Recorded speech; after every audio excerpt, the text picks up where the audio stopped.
Park সার্কাসে পুরনো বাড়ির চাঙড় খসে একজনের মৃত্যুর ঘটনা। চাঙড় ভেঙে গুরুতর জখম হয়েছেন এক শিশু সহ দুজন। কথা বলবো আমাদের প্রতিনিধি হিন্দল দের সঙ্গে। হিন্দল, কি ঘটেছে? দেখো, এই ঘটনা ঘটেছে কলকাতা পুরসভার 65 নম্বর ওয়ার্ডের অন্তর্গত পার্ক সার্কাসের শামসুল হুদা রোডে।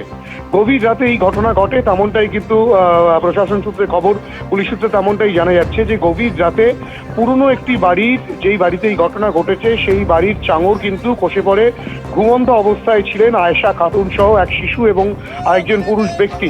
এই তিনজনের উপরে আচমকাই কিন্তু সেই চাঙড়টি খসে পড়ে এবং চাঙড়ের একটা বড় অংশ খসে পড়ার পরে তৎক্ষণাৎ তারা গুরুতর আহত হন। তাদেরকে সেখান থেকে ন্যাশনাল মেডিকেল কলেজ হাসপাতালে নিয়ে যাওয়া হয়। সেখানে নিয়ে গেলে আয়েশা খাতুন নামে 62 বছর বয়সী সেই মহিলার মৃত্যু হয়, তেমনটাই হাসপাতাল সূত্রে জানানো হয় তার পরিবারের সদস্যদেরকে।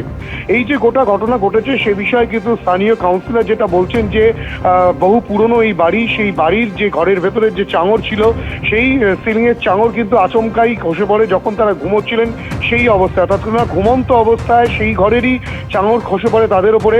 এবং তাদের উপরে যখন সেই চাঙড় খসে পড়ে তাদের মাথায় গুরুতর আঘাত লাগে, বুকে এবং শরীরে একাধিক জায়গায় কিন্তু গুরুতর আঘাত লাগে।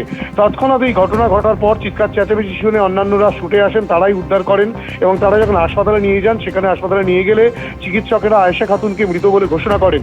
ইতিমধ্যেই যেটা জানা যাচ্ছে যে আরেকজন শিশু ছিল যার অবস্থাও কিন্তু যথেষ্ট আশঙ্কাজনক রয়েছে এবং আরেকজন ব্যক্তি তার অবস্থা গুরুতর। তাদের দুজনের চিকিৎসা চলছে আপাতত। গোটা ঘটনাটা কিভাবে ঘটলো পুলিশ খতিয়ে দেখছে এবং স্থানীয় কাউন্সিলরের ঘটনাস্থলে রয়েছেন। স্বাভাবিকভাবেই আচমকাই যে ঘটনা ঘটে গেল এই ঘটনায় কিন্তু এলাকার বাসিন্দাদের মধ্যে একটা শোকের ছায়া, কেননা এই ঘুমন্ত অবস্থায় যেভাবে ঘটনা ঘটলো পুরনো বাড়িতে সেই বিষয়টা কিন্তু তারা মেনে নিতে পারছেন না। যদিও এত পুরনো বাড়ি, সেটা রক্ষণাবেক্ষণ হচ্ছিল না কেন বা কী কারণে এই ঘটনা ঘটলো, সেই বাড়িতে মেরামতির কাজ কেন হয়নি, সমস্ত বিষয়টাই কিন্তু খতিয়ে দেখা হবে, তেমনটাই কিন্তু পুলিশ সূত্রে খবর।